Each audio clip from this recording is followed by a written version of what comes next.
Welcome back, guys, to After the Island. I'm Elizabeth. I'm Alex Stewart.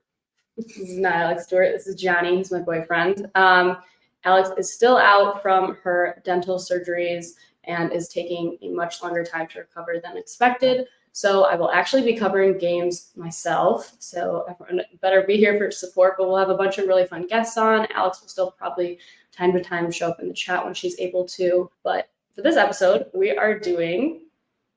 I'm interviewing you. Yeah, Gianni's going to interview me about my time on Love Island. I will be. Yeah, so you wrote up some questions for me while you were at the gym, you said? I did. So yeah, just full disclosure, these are, last second questions I came up with.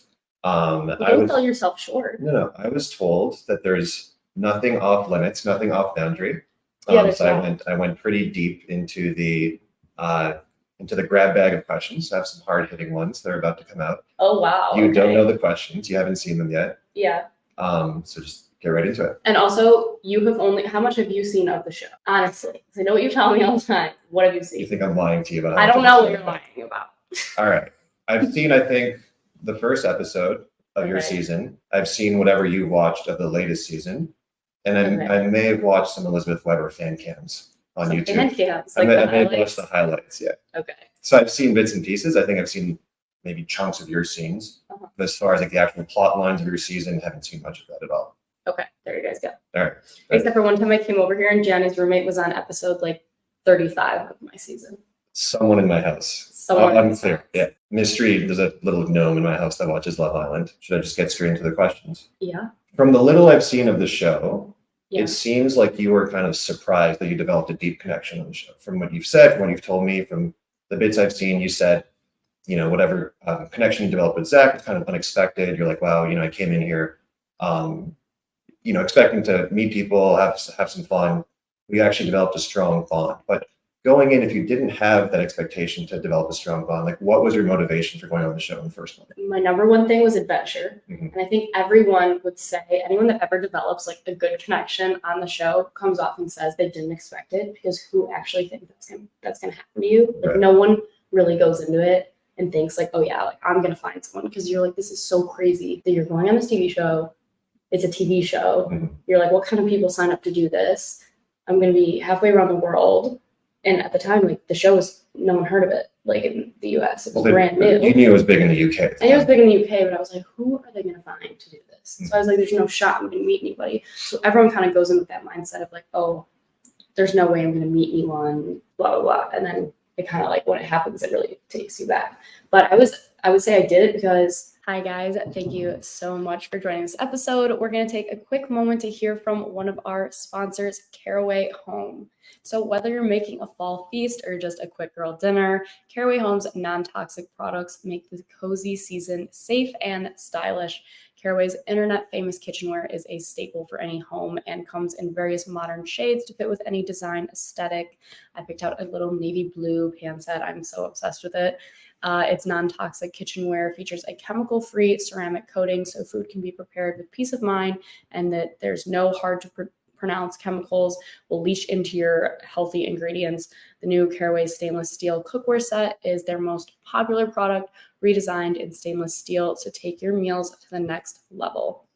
Their naturally slick surface means minimal oil or butter for slide off the pan eggs and easy cleaning, which I love in pans. I feel like I hate scrubbing a pan and when there's stuff stuck to it. So it just makes it so easy that these pans are so nice like that.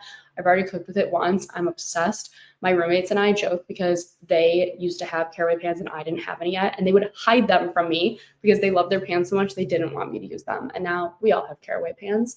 So they are very well loved, as you can tell. And over 50,000 people have raved about their Caraway kitchen. Now it's time to try it for yourself. So go to carawayhome.com/ATI and take advantage of this limited time offer for 10% off your purchase. We have holiday shopping around the corner. So this exclusive deal is exclusive for our listeners. So visit carawayhome.com/ATI and use code ATI at checkout. Caraway non-toxic cookware is made modern. I wanted the adventure. There was no promises of Instagram followers at the time. Like I thought, okay, if this happens, awesome. But like, I thought I'd maybe lose followers, to be honest. And I did it first.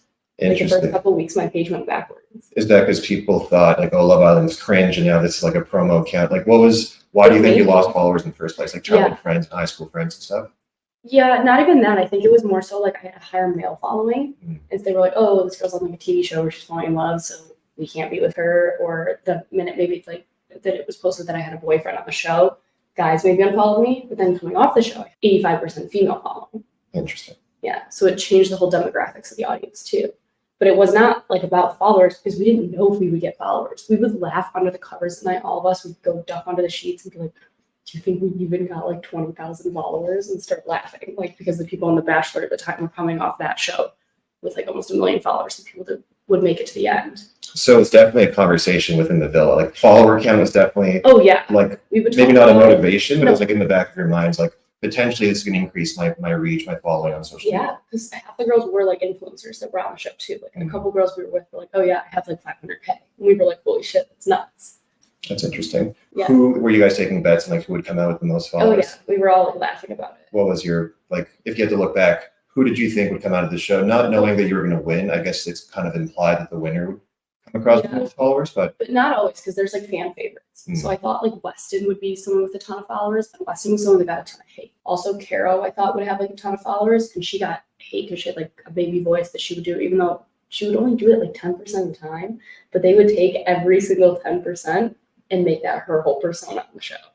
And then Kira, she was the bisexual girl, so she had more of like a storyline to our show. And I think she appealed to a wider audience because she was just so like, I don't give a fuck, I'll do whatever. I'm fun, I'm easygoing, I'm a cool girl, I'm laid back. Like she just kind of had like all the vibes. So people like loved her too. And I think she kind of came out as one of the favorites from her season. Cool.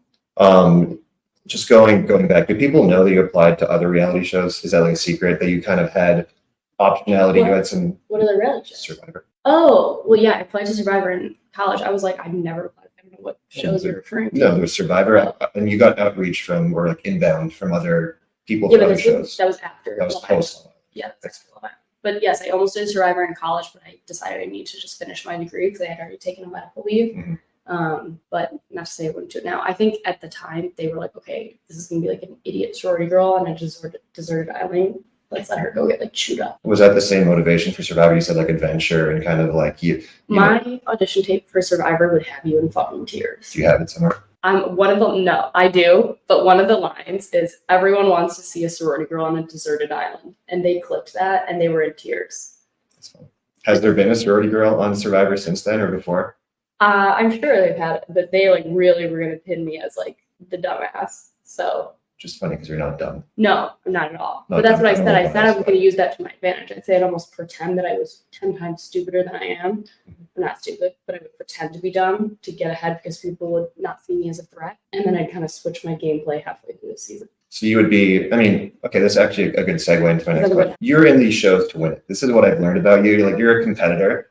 You have this like competitive spirit, and I think you're like very strategic and like, I think conniving is the wrong word, but I think you're very like thoughtful and you're very deliberate in what you do. Yeah. So like you were on, you just talked about Survivor. You had this strategy to go in, kind of play dumb to win it.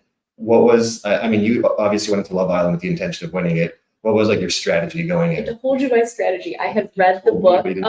Okay. So my strategy, guys, I had bought the book, The Art of Seduction, and I took notes. I was like highlighting the whole book. I was writing it sides. I was like, I'm gonna do this, I'm gonna do that, I'm gonna do this. I had this like whole plan. I was like, I'm gonna seduce every guy in the villa. I'm gonna make everybody like me. And then it was like the minute I walked into the door, poof, like I just forgot everything I read. Saw Zach, that puppy eyes.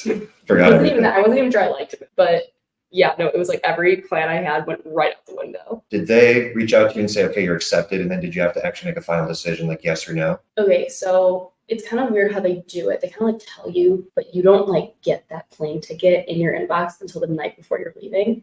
So some people like don't get it up until the last minute, or like they get it at the last minute. Like you don't know. Like no one knows. It is like booked weeks out at all. So you just kind of know you're in the running, but you have like a thought in your head, like, or a feeling like, yeah, I know I'm going. So I kind of always knew like I'm going.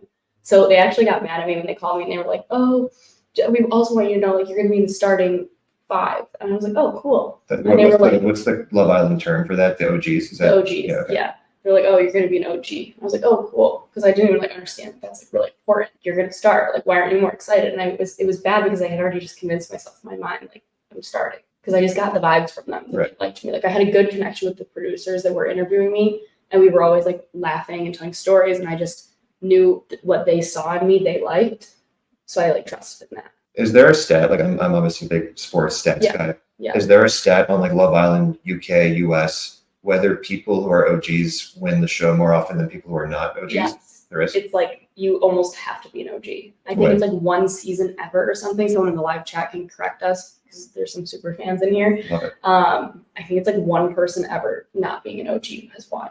And I'm guessing that's because they pick their favorites, the people who did the best in the interviews. Like they're already, you already have the people who are most likely to be the best TV, like the OG pool. It's like the people that are going to have really good character development over time, and the fans really love the OGs, and it's hard to get sent home as an OG because you bond right away with everyone that you're with, so you're going to be there for longer automatically. Like if new girls are coming in and then the Islanders have to choose to dump someone, they're going to choose to keep their friends over people they just met most of the time. Who was Alex's guy who got like sent home for first vote? He was an OG, right? Michael, he was an OG.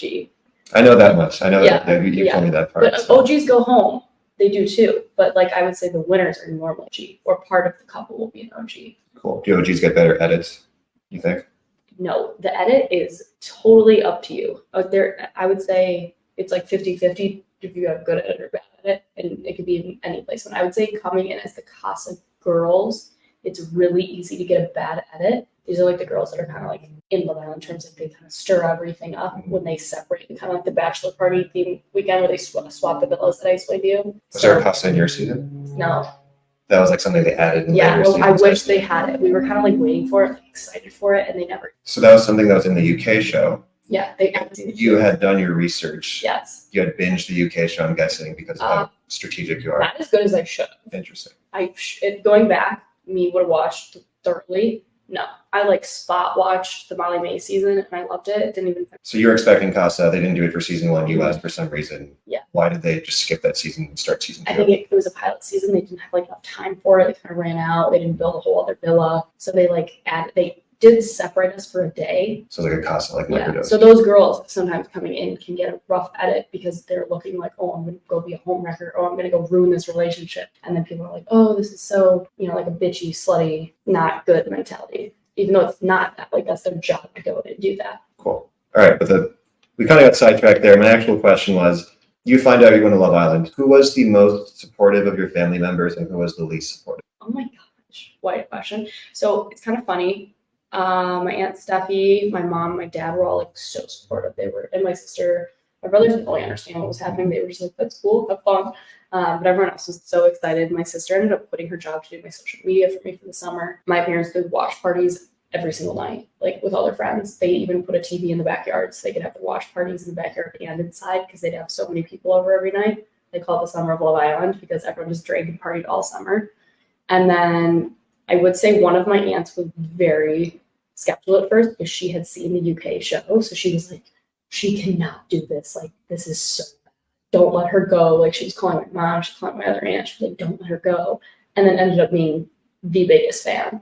And all her kids were like the biggest fans. So it was kind of like she didn't really not necessarily trust me, but maybe trust the producers of the show, or just kind of worried for me. Right. And then I know myself. I'm not going to do anything stupid. Yeah, but you're kind of at the mercy of the edits. But I think that but knowing the little that I know. CBS. No, it's the UK network that does it.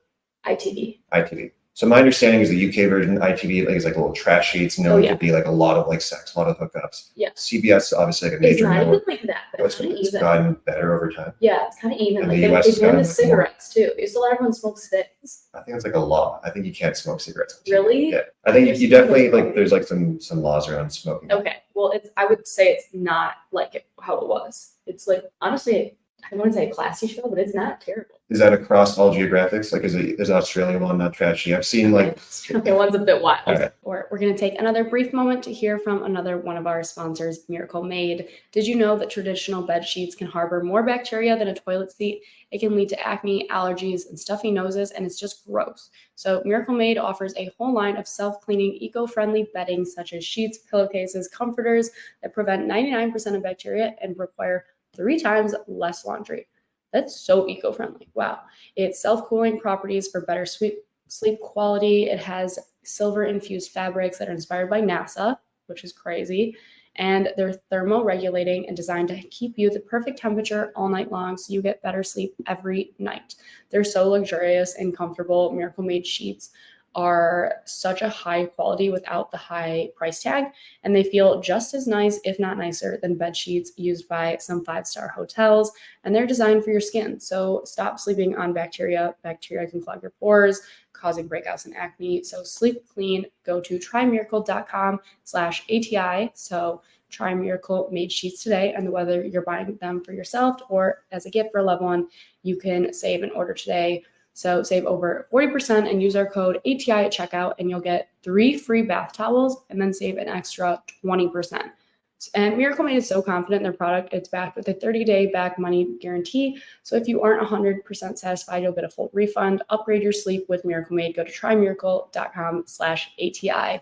Let's go During. During. English is not my first language, so bear with me as I learn the language. So one of the criticisms of you and Zach was that you were very, very boring. Yeah. What is your kind of retort to that? What is your comeback? We were boring. We were definitely boring, but there was nothing that really challenged us there. And that's why we were boring. What would it have taken, just pause there, what would it have taken to challenge, like, you guys obviously had a bond from day one. What would it have taken to shake that bond a tiny bit? Aside from me walking in. Me walking in. Well, that is kind of what I was going to say, is they never put anyone in that was my type.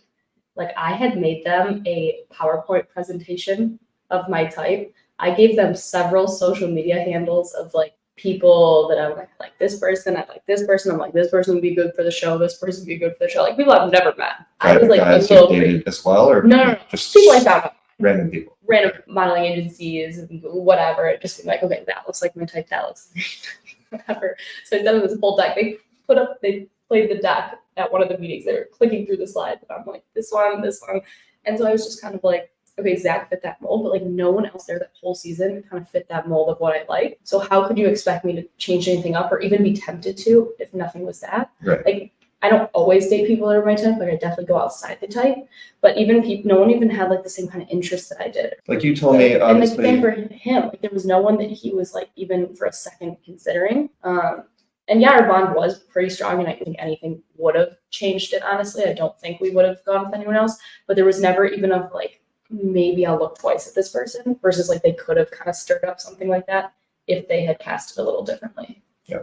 What's funny to me is I know your type is like tall, dark, and handsome. Yeah. And like with a bit of a Euro vibe. So some European twist. Yeah. So they brought the guy, he's like Irish or something, which to me is like, when I think Euro vibes, you're thinking the Mediterranean, Greek, Italian, ethnic looking, and they bring the Irish guy with a thick accent, or Scottish, I forget what he was. So they kind of messed up on their Euro targeting in my mind. But, okay, yeah, they messed up on that part, but it wasn't really that. Cormac's great, but I would say the part with Cormac was I'm picky about, so I lived in New York for a while, and I'm picky about like no promoters. Mm-hmm. And he was a promoter at the time. And like, for me, that's just not my lifestyle. I cannot stay out past 1 p.m. Like, I just don't make it that long. Like, so just knowing someone's in the party scene, and we quickly figured out we had a ton of mutual friends, and I'm like, okay, these guys like party till 4 a.m., 6 a.m. Like, that's not me. So I knew like that would never work. You didn't have no promoters on your PowerPoint deck? I didn't. I should have had a no promoter slide. Go to bed at 1 a.m. What time do we come on Saturday? Exactly. I was like, okay, but you know what I'm saying. All right. Okay, but when have I ever stayed up past like 2 a.m. out of the bar? You're definitely go to bed early. Like, we've never been to an after party or after hours thing, like anywhere ever. I mean, we're also, I'm 33, you're 29. We're also past that point in our lives. But no, I've never. Well, we have the convenient excuse of winning. I'm going to talk about myself for a second. Okay, yeah, you can talk about yourself. I'm trying to peek at the questions. I didn't look at the question. So when I played football, obviously I had to flex the football thing. Every practice and game was filmed. There's like a camera up in the sky filming it from above. Yeah. And we had this expression, it's the eye in the sky never lies. So basically, whatever you do on the film, whatever you do on the field, you might think you did something, and then afterwards you watch the film, and it's like, you were wrong, you're just delusional. Like a coach might say, hey, you messed up there. And then you're like, no, coach, like I did the exact right thing I was supposed to do. And you watch the film the next day, and you're like, oh shit, like actually. So you have this objective source of truth, this camera in the sky. Okay. And what I also found is you make a really, really good play and you're like really excited to watch the film the next day. And it like always looks like kind of mid on film. So I was like, okay, that wasn't that sick. And then there's times you make a really stupid play, a really dumb play. And the next day you're kind of dreading it because you watch it as a team. Yeah. And you know you're about to get roasted in front of the whole team. Oh, no. And you're like dreading it, and then it's actually not that bad. So what I've found is that objective footage is kind of a great equalizer. It's always like never as good as you think it's going to be, never as bad. It's like, oh shit, like there's some objective truth. Okay. So long. So many thoughts to what you're saying. I can pause here if you want. We can hear your thoughts first. Okay. So we called it the voice of God, and then it was also the cameras. But when you watch it back, it's crazy because it's not just straight up how you're seeing it, because everything is being clipped and edited a certain way. We call it producers that change the feel of the storyline. You could so easily take a clip of someone upset and then pair it next to a guy going on a date, or you could take it next to a clip of someone upset and pair it next to two girls talking shit about you. They control the whole narrative, which controls the way things are perceived. So then you could watch it back and be like, wait, that's not why I was upset. Yes, I was upset, but everyone in America thinks I was upset because of this when I was upset because of that. So I was going to ask for specifics of like times where either you did something that you thought was going to be embarrassing, and maybe the producers like clipped it in such a way that it actually didn't turn out that bad, or sometimes you did something that you thought was like fine, and then they actually twisted it in a way that was very embarrassing. So like times in which what you did in real life diverged from like what people saw on America. I don't know how many times you watched your season. I watched it once, but I would have to know. So what are concrete examples of times where like you remember doing something and like either you had like a really cool like witty retort to someone and you're like, oh, I'm gonna look so good on camera, and they just like cropped it out. Like what are times? Yeah, you get the question. I was missing a lot on camera, talking with a lot of the girls. Like I look like I'm just not there, even though I was. And it was like those specific chats. Like sometimes I look like I'm just missing, even though I was there for it. But like if you get up and go get a snack in the kitchen, you come back, they use the clip that you're not in. You're not talking with the girls, you're not friends with the girls. So it was like weird stuff like that. Or I was swimming in the pool a lot, I'd work out. They never showed me working out. But one girl came to the villa, worked out like twice, was there for like a week, showed her working out constantly. So everyone's like, wow, she was working out the whole time. And I was like, what? Like, where were my workouts? And then I would say the camera also makes everyone look 10 times more flat than they are. Every camera, YouTube videos. Personality-wise. Yeah, your personality gets dulled by like 50%, whether it's a YouTube video, a TikTok video, a TV show, everyone's personality gets flattened. So that's why they do so many testing interviews where they film you while they're interviewing you. So when they show you the producers, they make sure you aren't going to fall flat. But sometimes in interviews, people are great, and then they stick them into the villa, and then they fall flat. So sometimes people are really miscasted in that way. So you'll get like a dud kind of character on the show. Did you feel like your character was a dud relative to like what you know you are personality? Yeah, 100%. Like I seem so boring and quiet and not funny, and people would meet me in person and be like, what? And so I was always like, that sucks. Like no one thought it was funny. From what I've seen, you see like my takeaway from you is they kind of penciled you as like this like down to earth girl who's very much wholesome, not involved in the drama because you had a very steady thing going. Yeah. And people came to you for like advice. People came to you for like almost like predictions, like what's going to happen. And you were just there. You're like part of the villa, but you're also kind of like so like this sweet love storyline. So even when I would talk shit about certain people, they didn't air any of it. One time they told me to stop talking about other people, and I was like, why? Everyone else is. And now I understand, because they didn't want me saying anything because I was the wholesome nice girl. You were grand as which is fine, because that's a great edit to have. And I'm not saying I'm some mean person, but we're all human. You're stuck in a villa with a bunch of people. Like you're gonna say things. Mm-hmm. So yeah, I come across like very vanilla, like which so. You're not in real life. But. No, not in real life.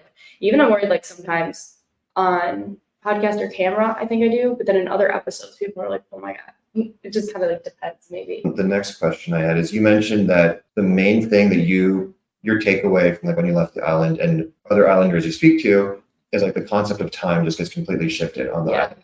You talk more about like time and how it, I guess what they do to manipulate time from the producer standpoint, and like how that affects relationships with like the islander you're dating or whoever you're coupled up with and other islanders, how like that weird time thing where you're almost like in a casino where there's no notion of time, there's no clocks. There's no clocks. You don't know the time. So everything just blends, but also moves slower because you don't know. And the days are really long. Like I do not believe Do you ever get a breakout right before something super important? Because I have, and it's the freaking worst. It's the worst thing ever when you have something the next day, whether it's like a big event or a party, or even like it was just Halloween weekend. And I am so happy I didn't have a breakout, but I've had that before and it sucks. So if you want to avoid that, you should check out Apostrophe. So I know acne can get in the way of feeling confident in your skin, and that's why we are so excited to tell you that we're partnering with Apostrophe, the sponsor of this episode. So Apostrophe is an online platform that connects you with an expert dermatology team to get customized acne treatment for your unique skin. Through Apostrophe, you can get access to oral and topical medications that use clinically proven ingredients to help clear acne. Simply fill out an online consultation about your skin goals and medical history, then snap a few selfies, and a dermatology provider will create your customized treatment plan. Apostrophe offers access to prescription treatments for all types of acne, from hormonal acne to facial acne, and even back, chest, and butt acne. So it's just kind of all about whatever your personal skincare goals are. And once you meet with the dermatologist, you can kind of go from there and figure out a plan. It was so easy. It was great, like very seamless. I feel like you guys would all really enjoy this. So we have a special deal for our audience. Get your first visit for only $5 total. That's crazy. At apostrophe.com/ATI. When you use our code ATI, that's a savings of $15. And this code is only available to our listeners. So to get started, just go to apostrophe.com/ATI and click get started. Then use our code ATI at sign up, and you'll get your first visit for only $5. Thank you again, Apostrophe, for sponsoring this episode. That you're going to bed and wake up, like, I don't think we get 8 hours of sleep. Like, I would bet money on it. They all swear. But it's like dog years is what we always say. Okay, the dog ages for every 1 year, it's every 7. It's like the same feeling. It's crazy. So in real life, you're going on a date with someone, or you start seeing someone. The first month, you see them a total of 4 times. Like, you go on 1 date a week for the first month or something, or like maybe you go on 2 dates the first 2 weeks, and then you see them 2 times the third week. And then, so I'm like, okay, that first month you see someone maybe a total of 5 times. On Love Island, you've spent full 24 hours with them. That would be like, and each date is only an hour long. So if you did the math, like in your head, you're calculating this, like the time, it's already not real. Can I tell you my trick when I was when I was dating? I don't know if you have any guy viewers on the show. Oh God, what is it? On a date, and I think this is like a proven thing, is like, say on the first date, you start for drinks somewhere. Yeah. And if the date's going well, after an hour at this one bar, you say, hey, let's go somewhere else. And you basically switch it up, like, either walk over to another bar or drive somewhere else, because having multiple locations and multiple like changes of scenery, the brain kind of registers it as like multiple dates, and you actually might grow that, like might play with the concept of time the way the Love Island people do, in the sense of where did you read this? I think I came up with it, maybe. You came up with it. I came up with it, yeah. It's a strategy of like, not really a strategy. I just think I've always felt that way. You get to know someone better. Like if you're spending it makes a lot of sense. 2 hours in one bar versus like 1 hour twice in 2 different bars, and it was like a walk along the way. And you're almost like doing these like micro dates. And I think it actually kind of accelerates it. So I'm sure there's some psychological like reasoning or theory to that, but I would try to do that as much as I could, especially in New York when I was living there. Mm-hmm. All the bars are super close. You do your 45 minutes an hour in one place. Hey, I know this great place down the street. Let's change scenery. Obviously, these are tactics I don't use anymore. That is so funny. Yeah. I was gonna say, I don't think we went to a bunch of different dinner. We did like actual dates. Literally, the first time we hung out, we did like 4 different places. What did we do? Venice Beach Wines, Wabi. That is not my house. Like a date. That was like a night out with friends. Still playing with that. You were not. It's intentional. That was not I'm intentional. a Love Island puppeteer. That was not intentional. I don't believe you. No. But anyways, that's something I believe is true. That like if you're having these multiple different like locations, it actually counts like multiple dates. Yeah, I would say that theory definitely goes hand in hand with the Love Island time. I think you and Zach both came out publicly and said that no sex happened on the island. Yeah. And I know like this is probably coming from you. I'm guessing that you had this going into the show. You said that you knew what your limits were and what you wanted to do on camera and off camera. Yeah. How did that discussion actually happen? Like at one point, did you lay down the law and like, hey, this is, I've made this decision. I'm not compromising on like, and I'm sure there's other stuff you had going in that like I'm not willing to do on camera. Like, how do you actually outline that? And like, do the producers, given that they're listening to everything, Do they like hear that? And they're like, is there someone like hearing your I plans? think they thought like, there's no way they're not going to. Interesting. They kind of were like, okay, guys. And so they heard it. You have confirmation that they were aware. Oh yeah. And they don't put that in the show because I feel like it'd be like a funny thing and like. Well, they try to press you a little. They'll like ask you at the beach, what's going on last night in bed? That's funny. And you'll be like, oh, like a lot of people say things like, oh, we made first base, or like. I just say things like that. But we crop out the part where I spilled on my shirt. No, we're not. This is mic in my face. All right. As long as you don't spill on the equipment. But yeah, we both just kind of we're not putting that on TV. But they still somehow made it look like we did. I guess that's something I'll have to take to my grave. My mom was like, even betting with her friends, they were like, no, she did. My mom was like, no, she told me she wasn't going to, and I don't think she did. And so like, they got back, they were like, did you or did you not? Because they couldn't even tell either. I was like, no, I actually didn't. Because you got that little edit where America was kind of confused for a second. I see. Mm-hmm. We'll move to the after the island stuff. Okay. So you come off the show. Mm-hmm. Obviously, you had this connection, very strong bond on the island. You get off the show, that doesn't translate to the real world. You eventually start dating again. Obviously, there's a public breakup. Mm-hmm. I don't know if that public breakup was at the same time of like kind of the actual breakup, but you get back on the dating scene. How is like dating post being on a reality TV dating show? How did it affect your dating life? It was bad. In what way? I felt like I didn't trust people right away. It was weird. And then I also was like afraid because I knew my audience would hate it. And I already got so much hate from the breakup that I was like, okay, the minute I introduce anyone new, they're also going to hate this. So I kept my dating life as private as I could. But I would get caught places, not caught, but like people would spot me with people at like a ski resort or out snowboarding. And I'm like, fans would spot you. Yeah, I'm like, how do you see me? I had snow goggles on. So it was like things just couldn't be. And then it like died down enough that it was like fine. And once I introduced a boyfriend into the picture, maybe 2 years later, it was like the most insane hate I've ever seen online. It was crazy.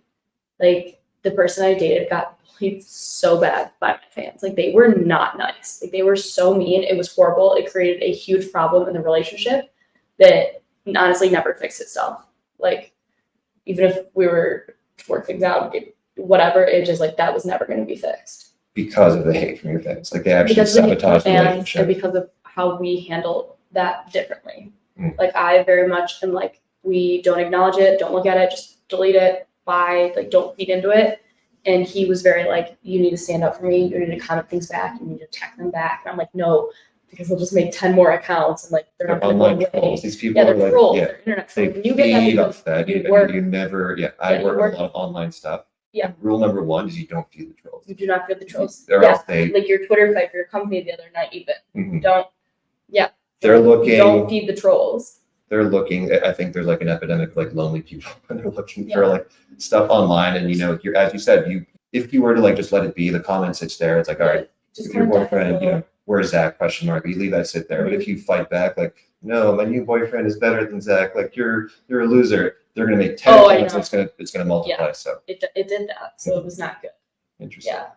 And then I had to follow up. So it's a good segue into my next one. So you mentioned that people, obviously your audience liked you for you and Zach, right? Yeah. Do you think that like, post Love Island as your career as a creator, do you think you can pivot that to like people liking you for like just relationships in general? Like, oh, Elizabeth is someone who's really good in relationships. Yeah. I follow her because I want to see her in love and I want to see her with a partner.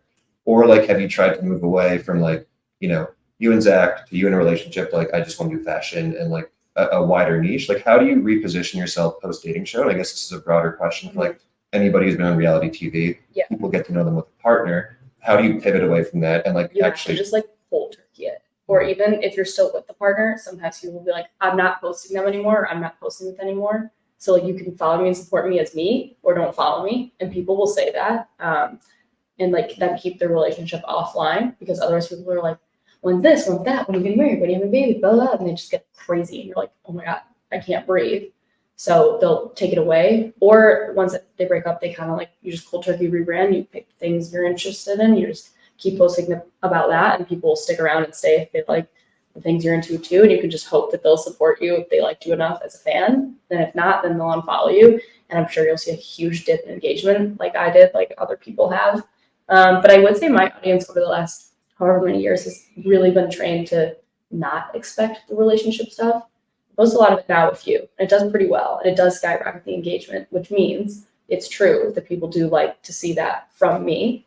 Because I think people like to see that in general. Like I think people like want to see love and feel the love and see all of it.